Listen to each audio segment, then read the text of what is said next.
Got a great question from my buddy Will, who he's 18, he's an actor, he lets us know that he's agnostic, and so never really believed in a God. He also has this idea, very intelligent, really smart kid, and talks about how, you know, as primal men, we had the purpose of survival. And today, now that civilization has been created, we really don't have to survive anymore, so we end up, you know, making up all types of crazy shit to do in order to occupy our time. And he says religion is one of those things. So, you know, now he's questioning whether or not he should adopt a religion because he sees a lot of his religious friends with a purpose, you know, spread the gospel or go to heaven, whatever the case may be. He sees them with a purpose, and he wants to have a purpose because he believes that since man has developed all that it's needed to develop to live comfortably, we really have nothing left. Like, we've already fulfilled our objective on this planet. This is Will's assertion. Will, it's interesting that you're an actor, right? And the reason why I say that is because acting is a form of art. And a big part of what you're looking at this too scientifically, as an agnostic or atheist might. A big part of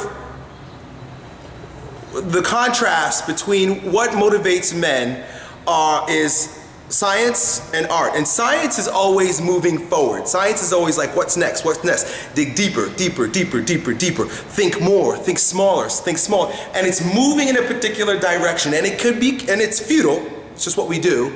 And it could be exhausting. And you feel scientifically that we've reached our pinnacle. What else is there to do? The very first thing is that's probably not true. I think scientifically we're gonna do a whole lot more. But it has to be balanced with something that is apparently bubbling up in you, which is art.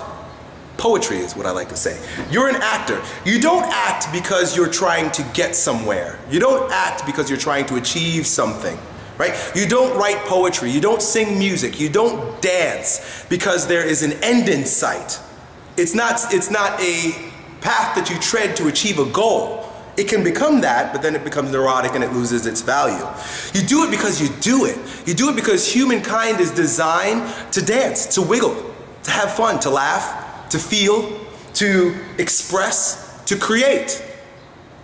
What I would invite you to do is to wrap yourself in your acting. Become as many different characters as you can because it's fun, because it's an expression of humanity. That's the beauty in poetry and in art. It's not that there's an end in sight. You're looking for an end. You do it because it feels good. Perhaps you can find a way to earn a living with it, and that's great. But what's even better is that you feel joy, that you feel pleasure in your body, and that you're contributing to the joy and pleasure of other people by creating and sharing your art. Continue to act. Start to dance. Start to sing. Start to gain pleasure in the expression of your body the way you feel fit. Become an artist.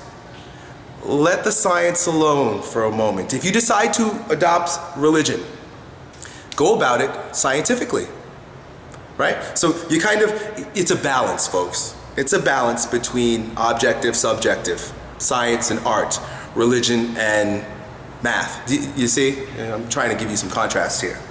Go about it as I'm looking for a new piece of poetry to participate in because it feels good.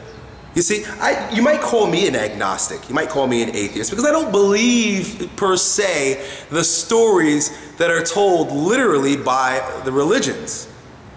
But I appreciate them. I read the Bible. I love reading all sorts of Eastern literature, what they would call religious literature. I read it because the poetry is fucking beautiful. Read Genesis. I think that's the best, I think that's the most profound poem that mankind has ever created.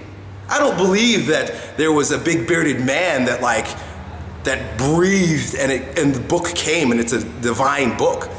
Right? It's a cool poem though. It's a cool story to tell yourself. It's interesting. It's fascinating. Oh yeah, you know, it's a metaphor. These are all metaphors. It's artistic. Appreciate it for what it is. I would say yes, explore religion. Explore Christianity at its roots. I'm talking like the Gnostic Gospels. I'm talking about the roots of like, what did Jesus actually think and say? Not what the church tells us. Look into the mystical forms of religion. Gnosticism is the mystical form of Christianity. Kabbalah, I believe, is the mystical form of Judaism. Zen is the mystical form of Buddhism. Look into the mystical forms of these faiths, because that's where you're going to find the true poetry, the true root meaning of the messages that those brilliant men that brought about the core of those religions were thinking. You know, don't get caught up in symbols like most people do with regard to religion. So that's it, man. I am excited for you because you are going to now be able to appreciate the power, the potency, the pleasure in poetry. Peace.